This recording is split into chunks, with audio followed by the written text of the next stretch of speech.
Welcome, and this is the Grassroots Education and Entertainment Network, your number one source of information, education, and entertainment. For honest, responsible, and dependable information, we stand supreme. To stay focused, inspired, and relaxed, choose green.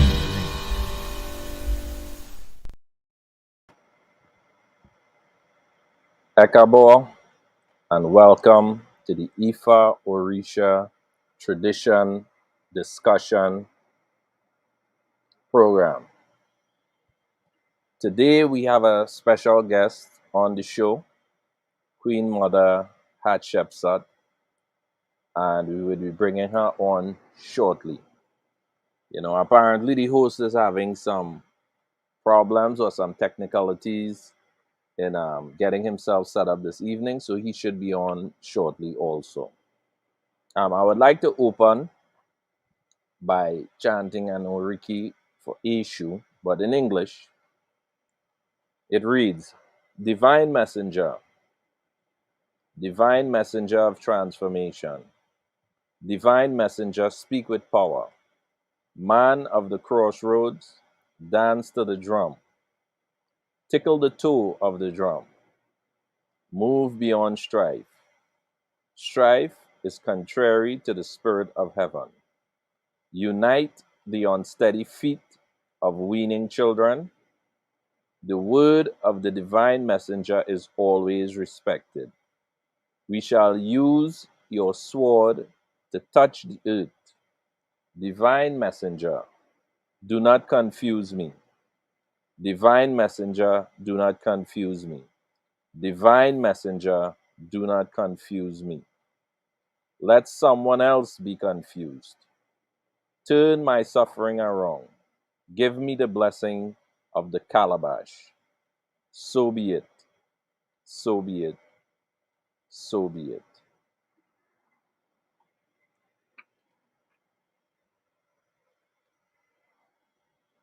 Okay, as mentioned before, on today's program, we will be having a guest by the name of Queen Mother Hatshepsut. Right? And for the viewers on the stream who is unfamiliar with the name Hatshepsut, Hatshepsut was a Kemetic ruler. She was the first female to be declared a pharaoh. She sat on the throne of the pharaoh. I couldn't tell you exactly which dynasty, I don't remember. However, she was one of the great pharaohs that ruled Egypt. Of course, she would have fulfilled all her responsibility as a ruler, which would have included building monuments that would have been in her memory. She had as her grand advisor a multi-genius by the name of Senenmut. It is believed that the oldest star map that has ever been drawn was drawn by, or the drawing was appointed by Senenmut, who was the chief or grand advisor to Hatshepsut. Right? It was believed that she only had one child. She had a daughter, right? And the daughter was placed in the charge of the same Senenmut, who was the grand advisor. All right. I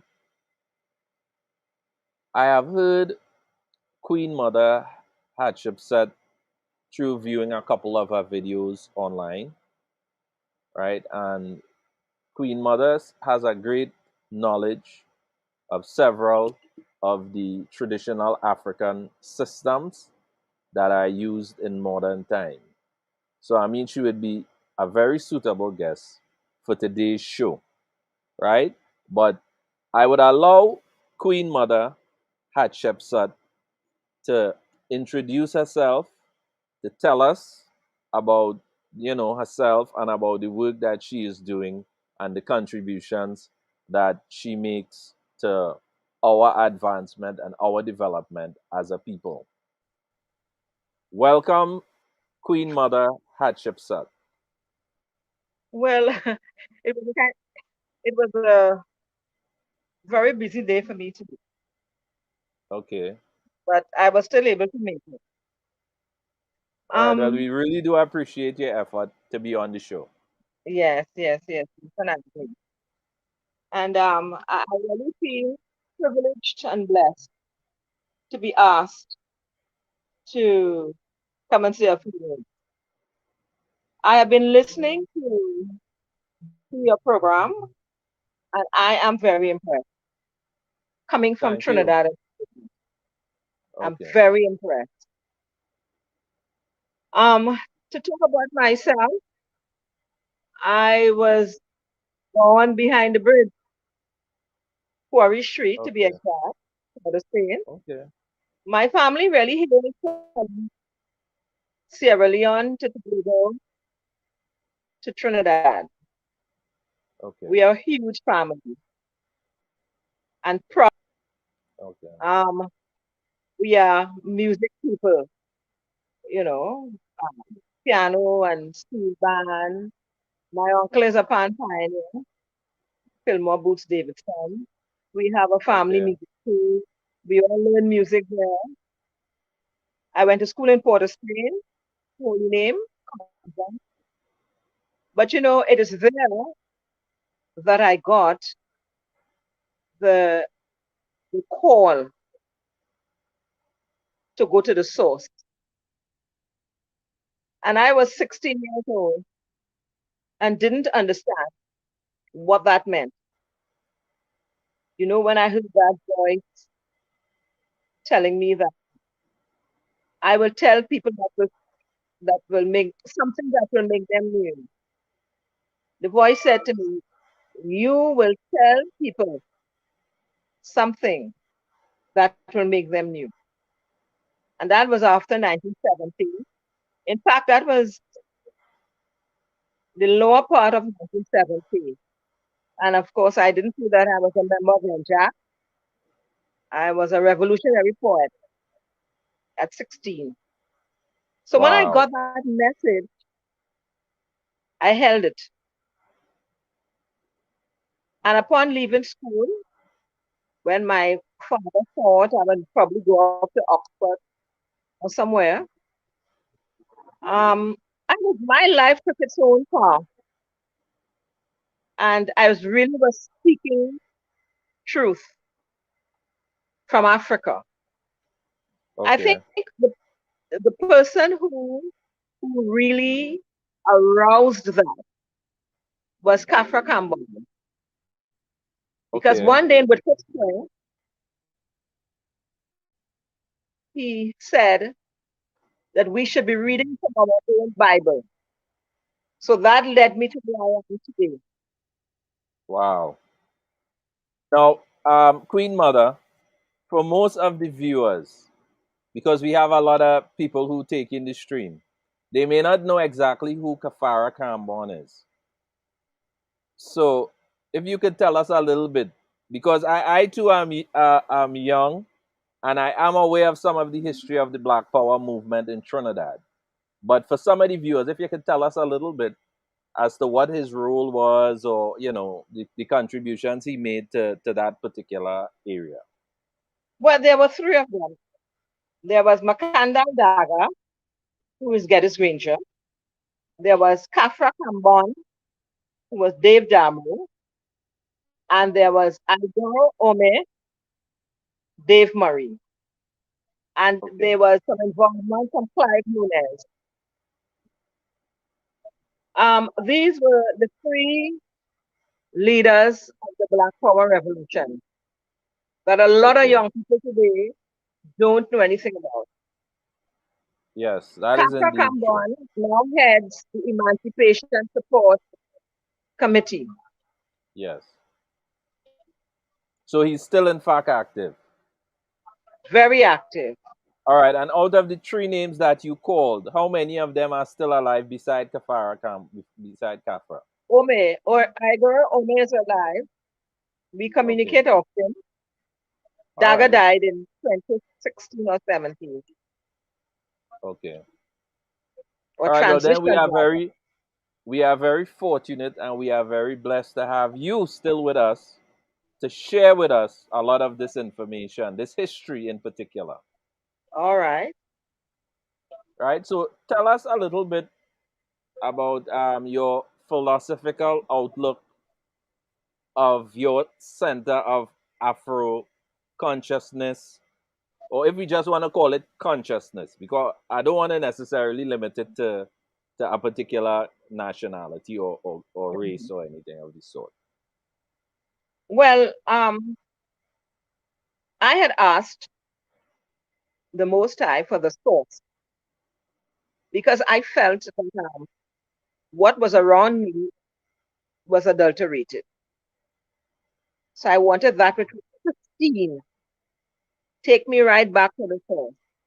And it really led me to the Oceosef Society International in Brooklyn, whose Okay, leader is Ra Uneferamen. So I okay, learned Kemetic philosophy, okay. and that is what I feel. Ra Anufa Amen. Who Is wrote the was Maduna he? Tear? Yeah, the Maduna right. But does he go by a title Shakam or Shakam? Shechem Ur Shechem. It Okay, means um, high priest of all the priests. okay. And So he's it's like a also, chief priest. yes, a chief priest, and he's also Hashem Ur Ashemu, King of Okay, Kings, of all the kings. okay. All right, well, I think I spent a little time there in that same center in Brooklyn while I was living in Brooklyn, right? But Ah, during the time that I was there, I went primarily to do courses related to astrology oh, because the at the astrology time, classes. right, at the time I was a member of the Moorish Science Temple, Well, I you know? figured so when I saw your name today, Okay. I figured that you were associated with the mall. Yes, yes, I was for a while. Yeah, so tell us a little bit about the teachings of the Osset Society. Well, while I'm not speaking on their behalf, I'm speaking on my behalf because I have my own Okay. temple, Ma'akaru Okay. Universal Shrine of Denver. Yes, in 2009, I decided it was time for me to open my own temple. Remember, at age 16, I got my personal mandate, Okay. and I studied at the West Indies School of Theology in Trinidad. I studied With the whole Christian. I went to West, yeah. And being able, having gone to West, I was now able to compare what Christianity had and what Kemet had, which put me in a better position because I have what is called comparative religion. You know, it's kind of a difficult for me because I know both, okay. you see. And so I teach at my temple Kemetic philosophy, but I have given it a Caribbean flair. Okay. I've made it applicable to the Caribbean. All right. So now that makes me want to ask a question because of your Caribbean background, right? And Uh-huh. because of the things you were involved in as far as the conscious African movement, Yeah. um, beside Kemetic science and a knowledge of Christianity, was there any influence of the traditional African religion in Trinidad in your Yeah. philosophy? Because remember, I grew up on top of the hill, Shouter Hill. Okay. From Shouter Hill to 21 Larry Street. So we were in the Shango Yard from as early as 4 years. I remember being in the Shango Yard on Shouter Hill with Okay. Leader Tambo and her. aunt, Mother Mabel. So I learned, Okay. and then I got involved with Yoruba in New York, in Okay. Harlem, from Nigeria. So I learned. All So right. I was able to understand both and bring the teachings together. Okay. All right. So how does one now compare to the other? Because you have the knowledge of Christianity, you have the knowledge of Kemetic science, and you Yeah. also have the knowledge of Orisha.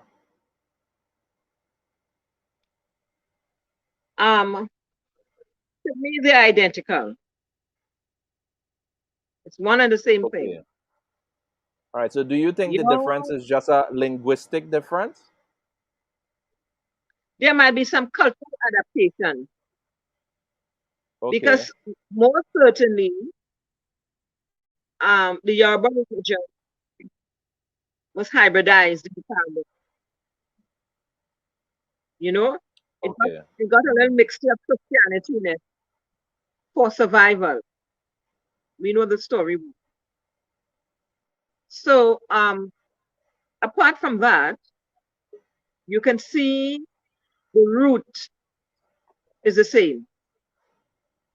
In fact, in ancient times, from Africa to India to China to Mesopotamia was a one root religion, one Okay. root.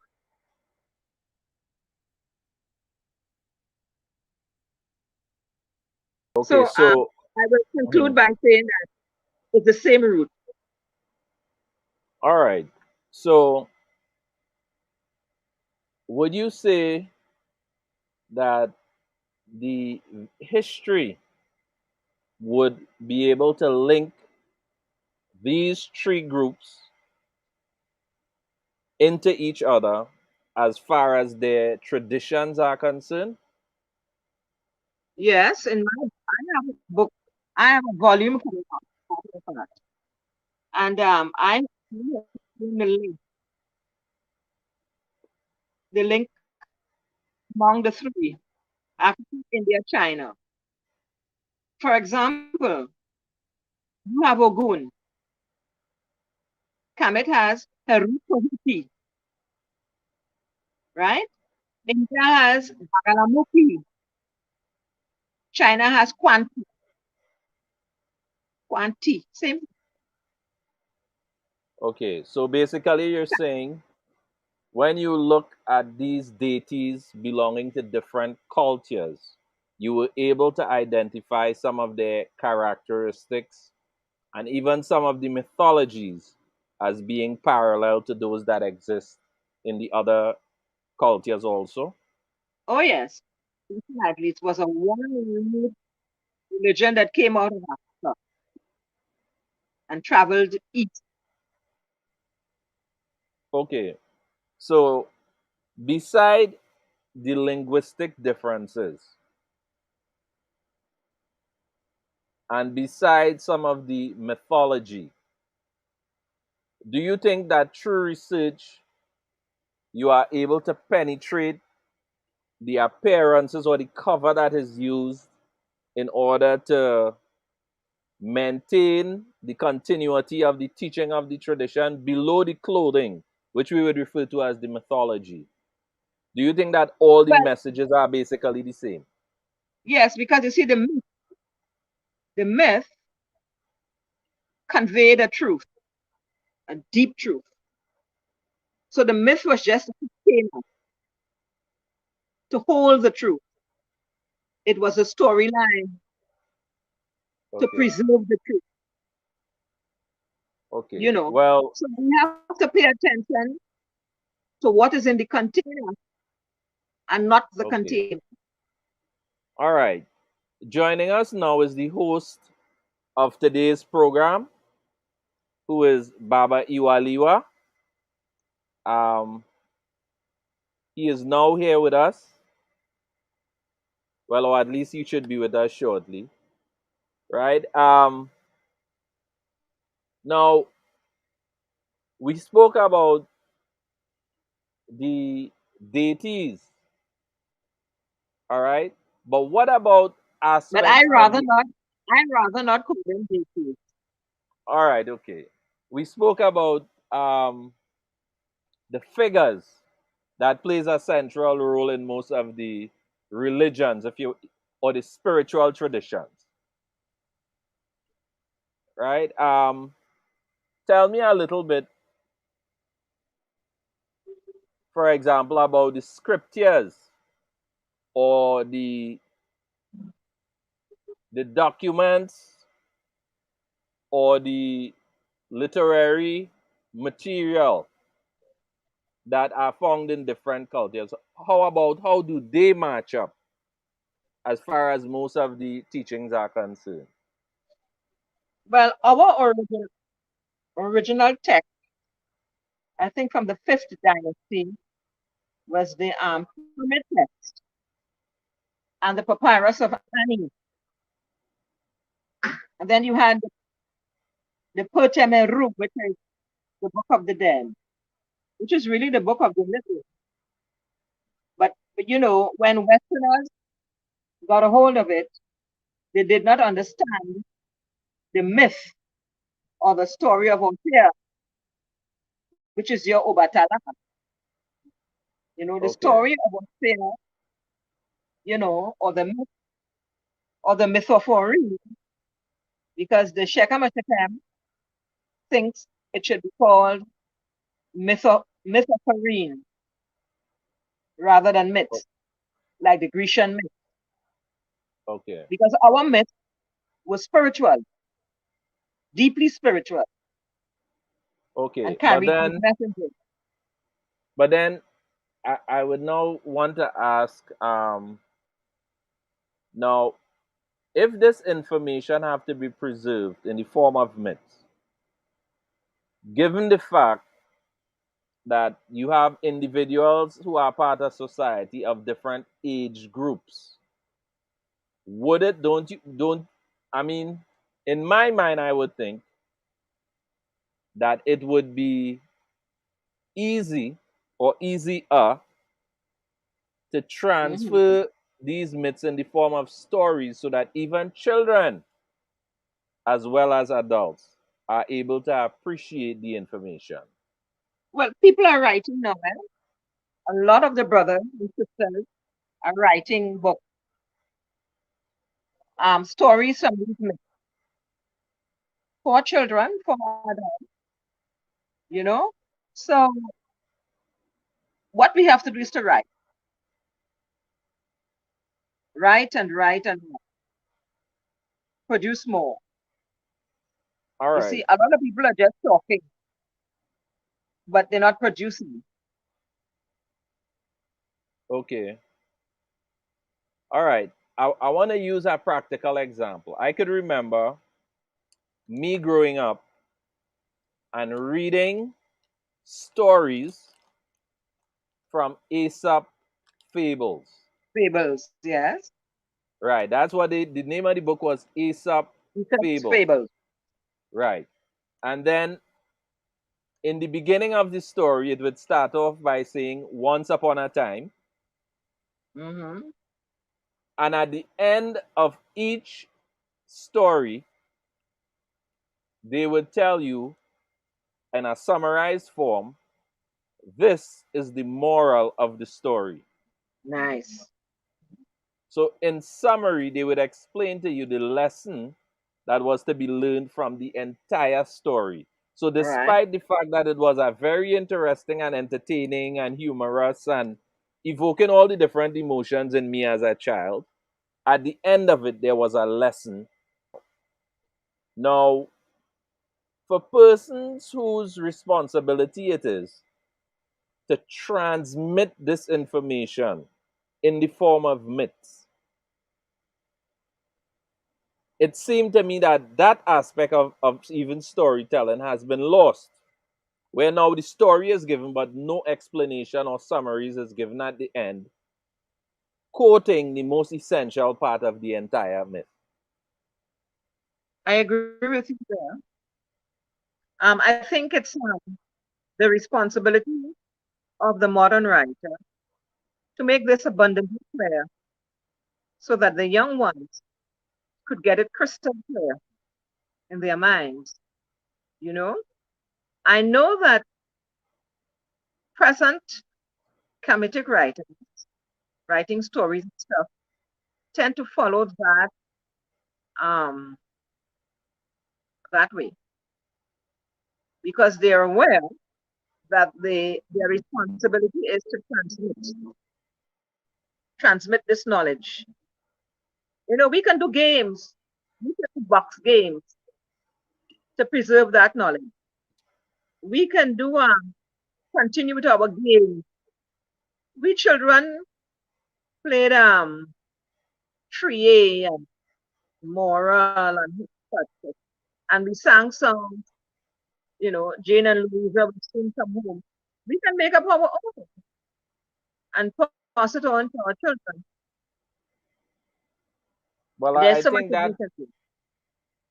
there is a great that's a great challenge that you just threw out, right? A lot of the old folk tales that we grew up hearing today, unfortunately, we do not have many storytellers. I could only think of two right now, persons that still has maintained the tradition of telling the stories of the folk tales. Right? That is something that we are losing. And I do hope that you know, within time that we would be able to probably encourage more of the young people to become involved. Yes, we have to pass on something. Even our Trini English or Caribbean English or Creole English, English Creole. How much of that do we still speak? You know, I was teaching some children how to use the word mama guy and we mama and all these things because all of that is part of our Caribbean culture. But I also feel the need to teach pure Yoruba Okay. and other African tongues to our people. You know, we should be able to meet each other and hold conversation in our African language because that's our first language. Yeah. Well, yeah, English Creole is probably the third.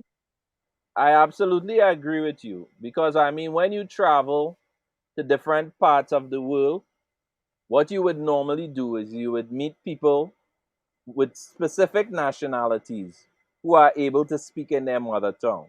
Their mother tongue. Yes. That's right. And anybody else present outside of their tradition is not able to comprehend or able to comprehend very little. That's right. You see, So all of this is part of reclaiming your true self. People are afraid of the true African, pure African religion. They're afraid of it. They don't mind an adulterated form all mixed with right, this and yeah, mixed with that. yeah. Let me just welcome the host of the show. Baba, you had to unmute your mic because we can't Yeah, hear you. sorry. Greetings here again. Sorry for my Greeting. tardiness, but I had technical difficulties. But welcome again. Well, I think you can continue where you're discussing because in terms of what you're referring to, we being in today being Carnival Friday, you know, this is what Carnival was about, letting Yes. us understand the past and our cultures and how we reach where we are today from where Yes. we was. Good. Yes. So I was saying that people are afraid of pure Africanism. You see, for example, in our country in Trinidad, you invite them to a Shango ritual, they're afraid. But if it's mixed with a little bit of this and a little bit of that, they'll come. They may come. They will wear an African piece. They might grow locks, but that is as far as they may want to go. They're still afraid of the pure Africanism. But Queen I Mother, am though, afraid of that I mean, faith. that is like being afraid of your own shadow. That is exactly what's going on and has been going on. And people are not aware that that's where they are. Emancipation, they put on all these nice clothes and walk the streets. But ask them, who is Ogun? Who is Shango? Who is Babalu Aye? Oye, Oya? They don't know. And they don't care to know. That's where we are. Okay, so yeah, what? All right, go ahead, Baba. I see you want No, I something. say it's a sense of acceptability. You know, we just accept, well, we know this, and that is all. We, as I said, people, you don't put time to learn Orisha. Understand the characteristics of the Orisha and how that characteristic apply so the Orisha can manifest within us. You know? Well, As a yeah, people fail right to here. realize that this is about nature, in harmony with nature. Why would you be afraid of nature? Everything is in harmony with nature. So it's all So in the concept. is what we have been traditionally taught. And we have to break that. We just have to break it, come out of it. Well, yeah, this is a challenge that we've had for a very long time. I think, and I've said this repeatedly, the marks of colonization is still Definitely. upon our people, Yes. and largely owing to the conditioning we receive through our education Yes. and through the religious beliefs that has been imposed on us. Yes. Well said. Right? But Well said. So we have to break the ties of colonialism. well, that could only be done through education. Definitely. Right? Mainly education. Let me don't say only, mainly education. And we also have to look into probably demystifying a lot of our practice to remove some of the Yes. superstitious ideas Yes. and Yes. misinformation that are in the minds of many people. Yes. Definitely. So Baba, let me say it this way then. We have to structure the education system that we provide for our people. Yes, that is, I agree with We you have to be the 100%. educators of our people. Yes, Well, Baba. Because I we would may like say education, but are we the one putting the structures or designing what we need to know and understand? Because one of the things is we have to remember we had our historical past connections with our Orisha experience with our great-great-grandparents. We also know in a different dispensation. But in terms of coming to understand, we have to be able, as we always talk about, meshing the wisdom of the old with what we are seeing today and how we connect it to the real ancient future. I mean, the ancient past, which is the near future. But you know, we always emphasize on teaching, but I think we also have to know what it is we should really be educating our people in terms of understanding. Because a lot of the education is about the folklore. I just use the term, it come like from small you had an imaginary friend. And then they tell it, put away that imaginary friend. Now, when you become an adult, you start to grow, they give you an imaginary friend. First, they give us Jesus, they give us this. Because even if you say, I respect and love Orisha, but in how it is sold to me, it is like an imaginary friend. Yeah? So we come like we always in a recycle. So how do we now teach about this imaginary friend that we given you, called Ifa Orisa? and connect it to your imaginary friend, which would have been same Orisha, which before we were disconnected, we could have see spirit and play and talk with spirit as children. I know plenty people that tell it have a little man sit down under that palm tree, mommy. And they say, no, you take. When they bring a priest, they say the issue, you have to know appease the issue by the tree. So you issue won't bother the child, and after the appeasing, no longer the child is seeing any small man there. But that person grew up to be an initiator of issue. Right? Yes, yeah. I want to say that the teachings, the education, the re-education begins in the Yoruba temple, families. I really think that there should be all-out effort to arm families and the temples with material, teaching material. True to that. Yes, sir? I agree. Yeah, I think it's a great idea that these could be used as centers of education. They did that, and they raised the consciousness of their people.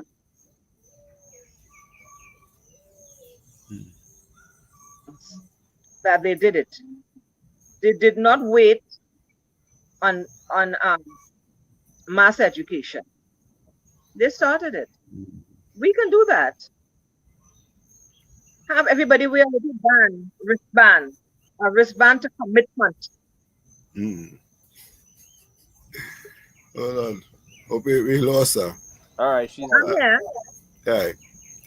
So it comes really, and what you're saying is what we do practically, but we don't do it mentally. Look, I get my E-Day. My E-Day. Your E-Day is supposed to say that you are following all the principles of the Orisha that you're wearing the E-Day of. Yes. Just as what you're saying. So even to reach the E-Day, I have to redefine my understanding, reconnect myself, and re-educate myself to think in that now I have a responsibility to carry my Orisha. And as I said earlier about family, now we can say I have a responsibility to carry this in my community. And that now will extend also to the family. So the principles of Oshun that is right for good living, we follow those principles even with our family. Not as I initiate and the rest of family is that an Orisha now is only prayer, worship, and not really a lifestyle. Right. Right.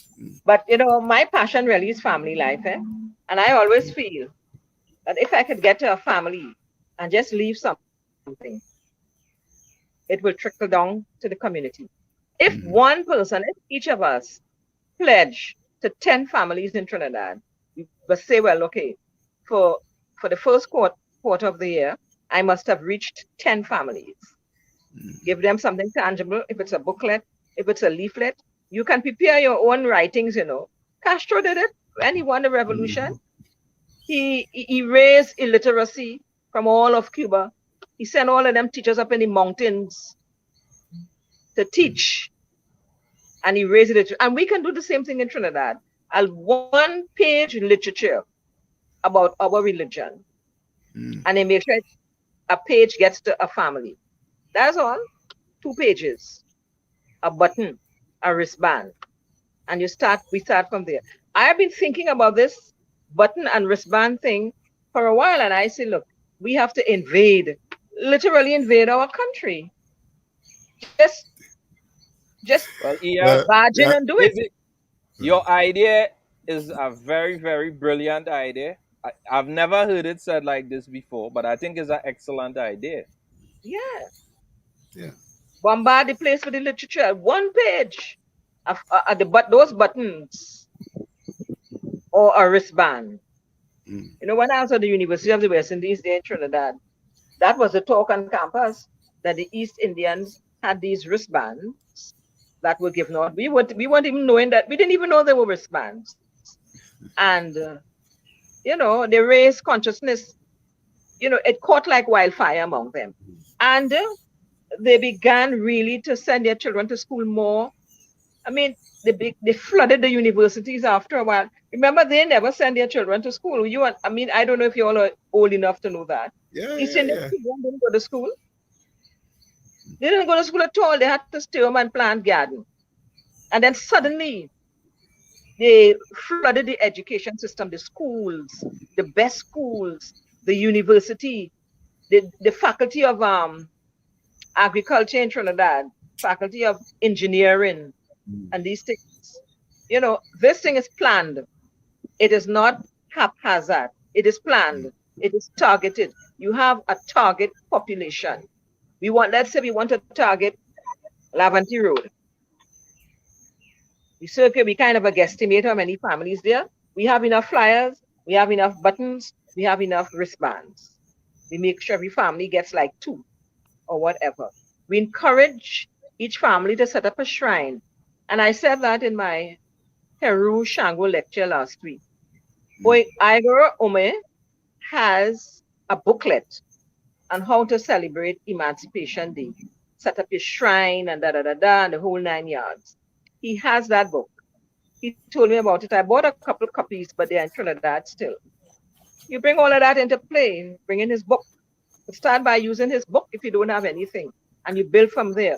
But we have to come together as a people to get that done. It is not NJAC and this and that.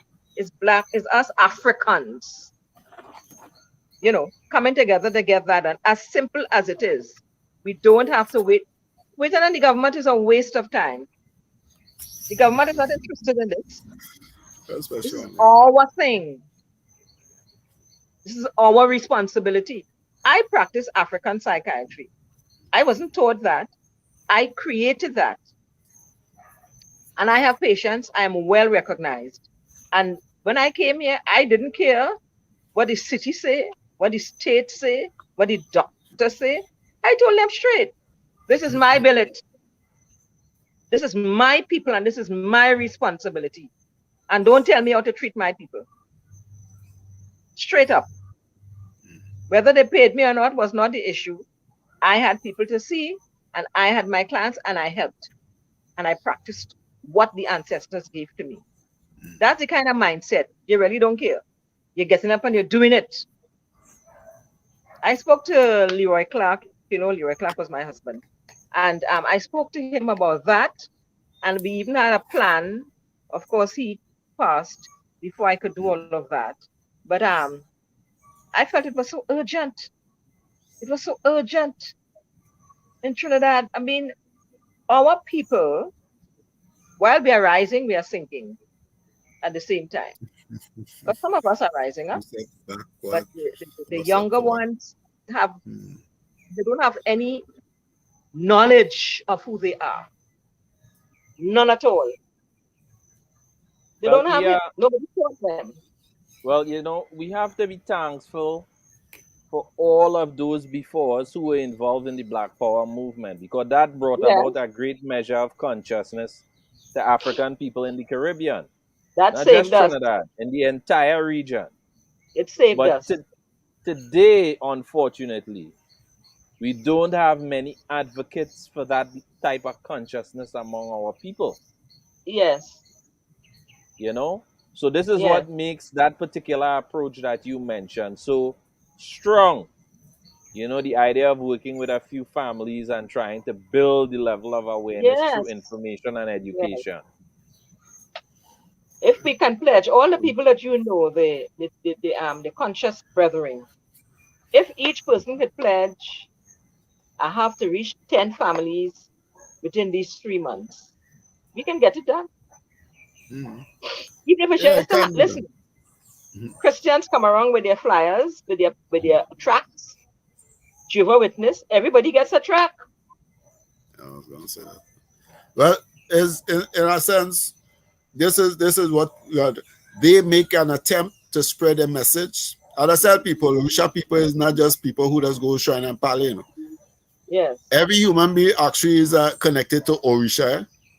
But when you talk about our African ancestral African tradition, we know who we want to target our message to, because everybody else has some way to go to focus on. Yeah. But that idea you gave there, it could be wonderful because we stop saying Emancipation Day and we could say Freedom Day. Yes. Because when our ancestors was asking to be free, I want to be free, that 4-letter word. I sure they don't know what I mean because Master would have say, free that cow for me. Free that horse for me. Free that cow for me. So they say, wait now. I know about, so that what I mean. Master, I want to be free. He said, what going on you, nigga? Master, free like you free the cow. Free. I want to run free. He said, nah. Take off the yoke. When the thing came about. The yoke from the cow. And the take the yoke of the cow. He said, nah. When they say the law say you have to free, he say, no, I have to emancipate you, but you have to work 10 years as an apprentice to pick the same cotton you were picking for 400 years. And then, so we celebrate emancipation. We're not supposed to celebrate emancipation, you know. We have to, if you have to claim the day, we're supposed to celebrate Freedom Day. Well, it used to be known as Freedom Day, you know, and I think it changed. Yes, I think the emancipation came with Lancelot Lane, or it came after Lancelot Lane? No, it was Daga and they who went and lobbied Parliament. It could have been around that same time, but they were the ones who went and because actually it was Freedom Day. It was Freedom Day. From what I was told by one of the elders, Lancelot Lane was actually the pioneer. He never lived to get the credit for it. The credit for it. Which one, the Freedom Day or the Emancipation? The committee, the Emancipation Committee. Right. Now that's the same. But the holiday actually was Freedom Day. Before. Yeah, it was Freedom Day. I think it was the 31st of July, you know, on my birthday. Yeah. And then they changed. It was bank holiday and all that. When they changed it to the public holiday, they call it Emancipation Day. Yeah. Right? So that's saying we have to define what we celebrate also. Even if it is of African ascendancy, we have to redefine what we celebrate as African people than what people would have given us. Just as I was telling people, Shouter was never a religion. No one in the Bible could talk about the Shouter faith. But it was in the parliament when they say, I need to ban these people. Who? Those shakers and those shouters. And they now say they are shouters and they are shakers because that is what they call you. Yes. You have to redefine yourself. Yes. So when we say Shouter, Baptist Liberation Day, that day we ain't supposed to even be Baptist and Shouter. We're supposed to be whatever African thing. Either we was Igbo thing, Voodoo, Orisa. We're supposed to be that day because we're supposed to be emancipated from this Baptist and this Shouter. Liberation means freedom from what we've been chained to. But Baba, we also have to get to a place. You see, we are Africans. Yeah. Full stop. We are Africans. Full stop.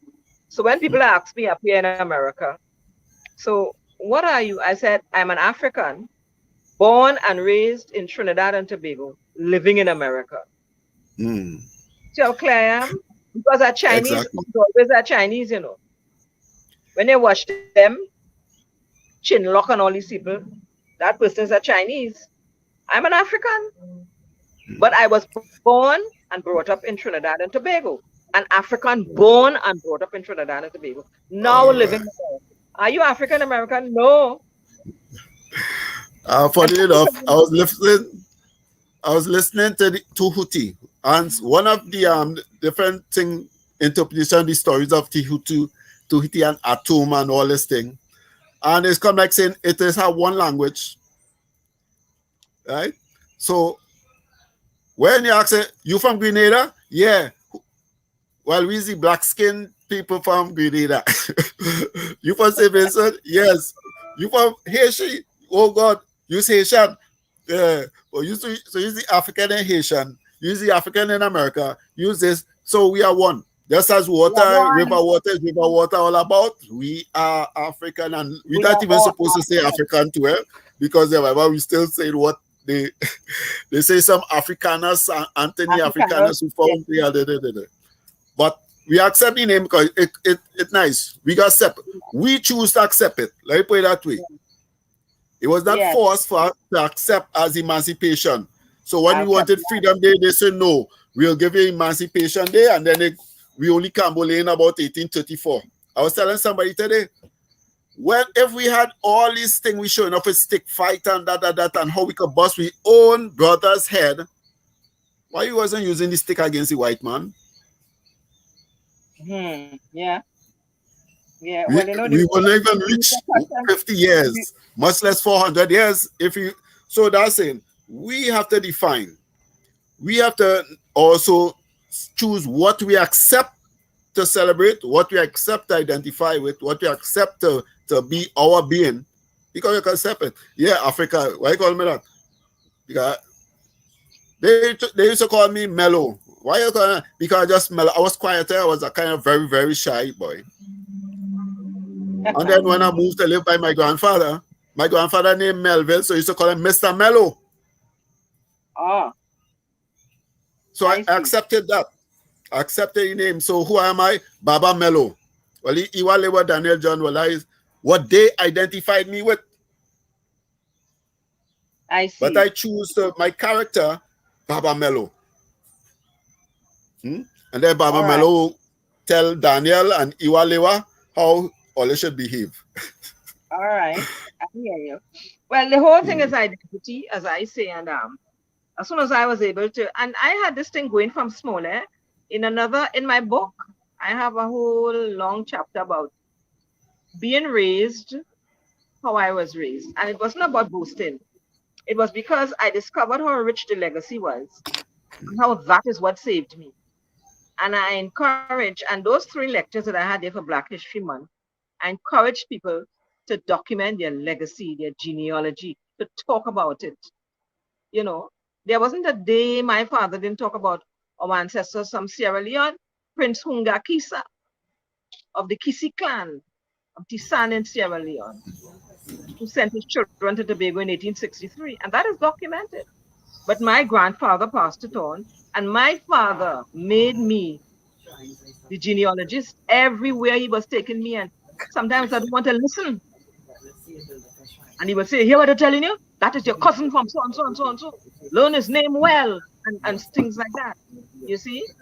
So that's what we have to do to our children. You introduce them to family, you let them know who they are, you have your family tree. Today we have about 11,000 people on the tree. You know. And Wow. and that is how it's, yeah. And so I grew with a sense of Africanness that was not seen in the convents at all in those days. But I had it. I had it. And now I'm talking now because you see, you're understanding this in hindsight. At that time, you're not seeing the importance of it. But that was the difference between me and other students. It was just that and my academic ability. You So understand what I'm saying? So Queen Mother, I want to ask this because it would seem that the same challenges that was had back in the days with the government and the colonial authorities in allowing us to have our own true sense of identity.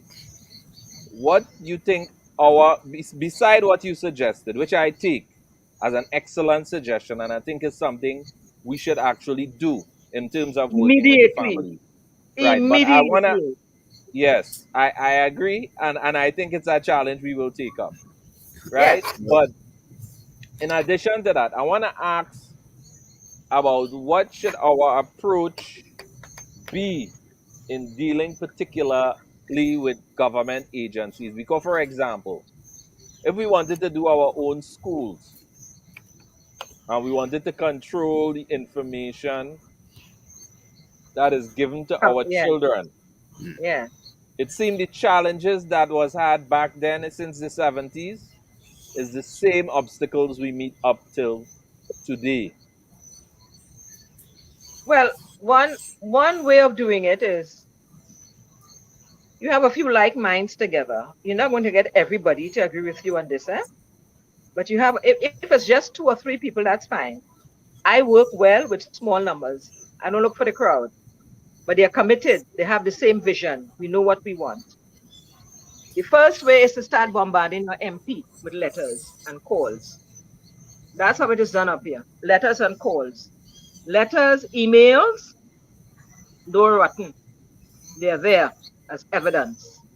Phone calls, if you could record it, it's fine. Emails or letters. You start bombarding. You start bombarding. Then you start making representation. My father led a couple delegations to the Ministry of Education to get that same school book and grants that children got in the 70s or whatever. My father had advocated, Mr. Donald Pierre was the Minister of Education at the time. So that's quite a long time. I think we have a photo of it. And eventually, of course, you get it. And that's what you do. You form a delegation, a strong delegation, and you head for the Ministry of Education. Of course, after he has been bombarded with calls and emails and so forth. And So you have that your go ahead, Ian. Sorry. you have your memorandum or your um you know whatever it is all written and documented, email and snail mail, and you start from there. Um, if you pressure him enough, because that's what lobbyists do up here, if you pressure him enough, eventually it could be tabled in Parliament. And that's where you want it to reach. You want it to be tabled and discussed in Parliament. And I think that's the, even placards outside of Parliament is a good idea. Even going to sit in Parliament, because you're allowed to sit in Parliament, properly dressed. When I go home, when I come home, I like to attend Parliament. And you go and you try to speak in person to the Minister of Education, whatever the case may be, and you keep the pressure on, you keep the pressure on. Eventually, your counselor should be involved as well. Those counselors tend to be lazy, but the counselor should be involved, the mayors. Eventually, you apply for a piece of land. And every man in Trinidad could build, right? Every man in Trinidad knows to mix mortar. You get a piece of land and you start putting up your small school, right? I have plans to set up very soon an online university. In fact, plans are afoot for it, an online university. But I feel that I have too much knowledge to just lay waste. I want to share my medicine. I'm an OBGYN physician as well. And it is to be shared. See, when you have your own institution, you could teach what you want. There's Hindu schools in Trinidad. One of my nieces, black like me and you. The mother wanted her in the Hindu school. She went to the Hindu school. A friend of mine, her daughter passed for the Hindu school. She like me and you, and is doing so well today. She works for Microsoft. Right? Okay. So you see, their schools can produce, our schools can produce too. I know NJAC has a school here on Duke Street, Upper Duke Street. And that is only one school. Each Yoruba yard could start a school. A school is nothing to start. They start giving free lessons each yard. And you call it what? Continuing education or after school or, whatever, like Daniels did. Baba, Books and things. Baba, well, I hope Yeah. you're taking notes, because you're the person holding the official title for that. Yeah. No, well, what I was telling, if she wants to start in the Southwest region as a pilot project for the rest of Trinidad to catch on, we ready to go. No, Baba, Yeah, you're in prejudice. You're in the Southwest but that's- region. So that's all I you're want the to East West corridor. But you That's hear what I all say? I want to hear. No, I'm trying to make it easier in terms of my travel. Because traveling getting expensive. Right, What was Baba. it? But that's all I want Just to as hear. I'm open. It has to take place. We Now, have to do it. what's it that way?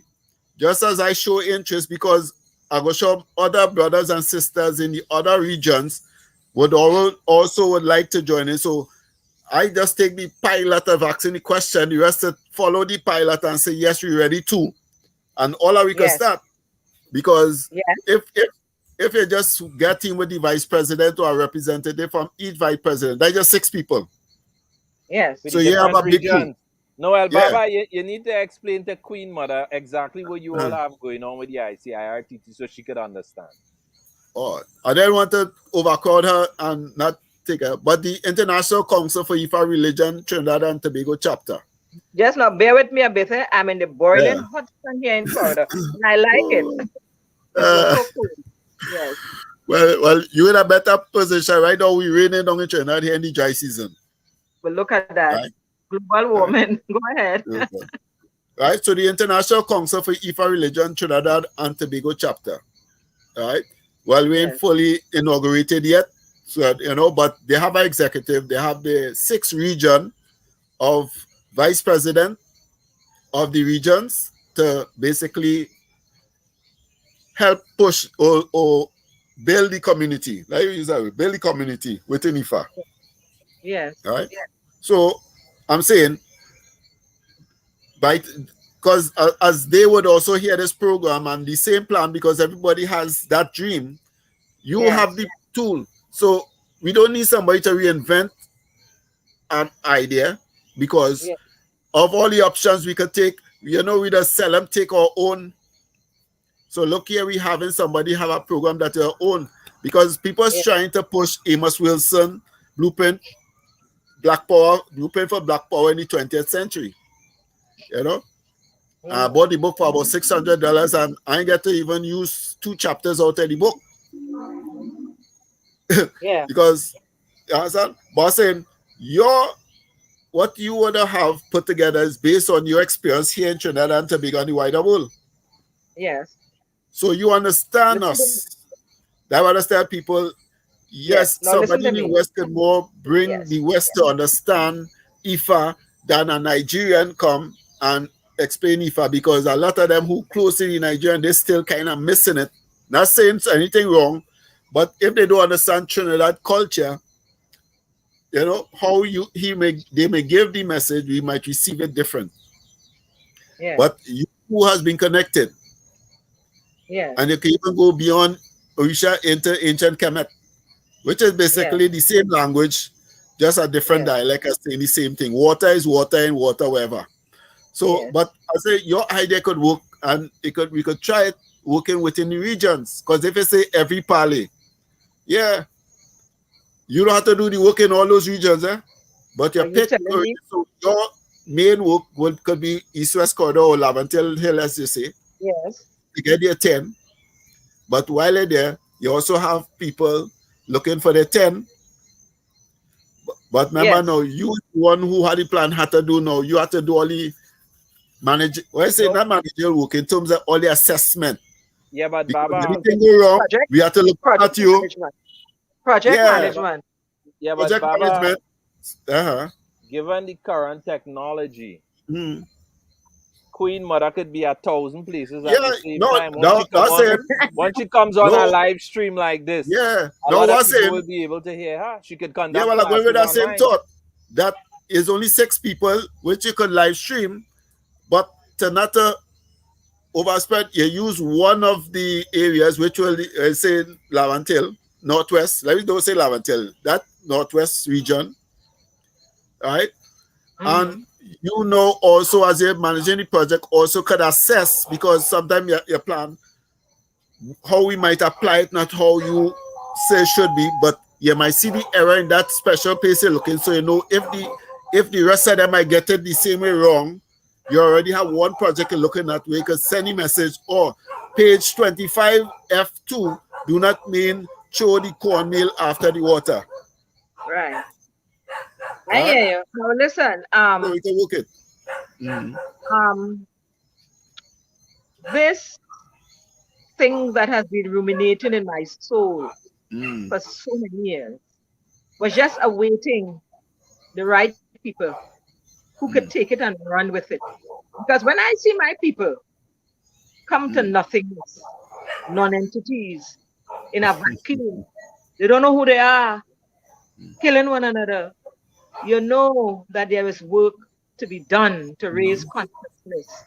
And I say every Yoruba yard, a school, every yard, it could be dirt floor. My grandmother on top of the hill 21 Larry Street. Our house is still there. It's a two-story house. One of the few in those days. My grandmother had a cake icing school, a sewing school. My aunt had a kindergarten school that both of them ran together. She used to have prayers in the house. She used to hold an annual fete to raise money because my grandfather was sick. Right? She had another school there too. So our home, I grew up seeing teaching and people coming. It was like a community center. Well, those are community center. It was like a community center. You know, much people. My aunt went on to open her sewing school in Mount Lambert. It is supposed to be one of the best in Trinidad. She's dead. She died at 101. You know, many girls graduated from that school and have boutique. The designing, the this, Heather Jones and all of them. Cottage industry. Now they're calling it electronic industry. Every home, an electronic cottage. Baba, we could do this. Yes. We could spread this like wildfire. You gotta do it, man, Marcel. We could do it. It can be done. Every yard, every palais, a school. And they will see when people start sending the children. I myself, I have been gifted in the sense that, you know, my father wanted me to go to Oxford because he wanted me to be Prime Minister of Trinidad and Tobago. I really excelled at Holy Name. And I'll tell you something about my academic ability. And I need to talk about it because, you see, we will have children and grandchildren and great-grandchildren and don't know what to do with them. I wasn't outfitted for a place like Oxford. Oxford was a straitjacket, especially as I experienced Black Power. You understand? I was a real revolutionary in those demonstrations when the nun and I will square off underneath the big tree every day or every other day, asking me. I'm telling you, I was the only revolutionary in convent. The nun and I, Mother Bernadette, she's dead now. When the school see she and I talking, they know it's about Black Power. So I really, if your parents had the understanding, my father could have sent me to the University of Ghana or even Cuba, and I might have gotten a full scholarship or whatever. But you see, their mind now is made up in one way. Survival. When you have a child with that kind of a depth, you carry the child to the Shango yard and talk to the Shango priest who might do a divination. And who might say, this child is for Ifa.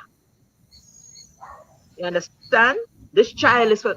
That wasn't done because he was 3-4 years old. And after that, it was in Methodist Church. You understand what I'm saying? So that is why I'm saying each yard has to transform into a school and even a college. We're not waiting on no government. You can't stop for people. You cannot stop a people whose time has come. You cannot stop them. This is the golden age. When your stars line up, when Obama's stars line up, they couldn't stop him. You think John McCain could have stopped Obama? His stars line up. And the cosmic wheel has turned. And Black people who are at the bottom, because that wheel had turned, that's why we fell. It's all cosmic cycles. It's cosmic cycles. And when that wheel turned, we're going to use the word wheel or revolution.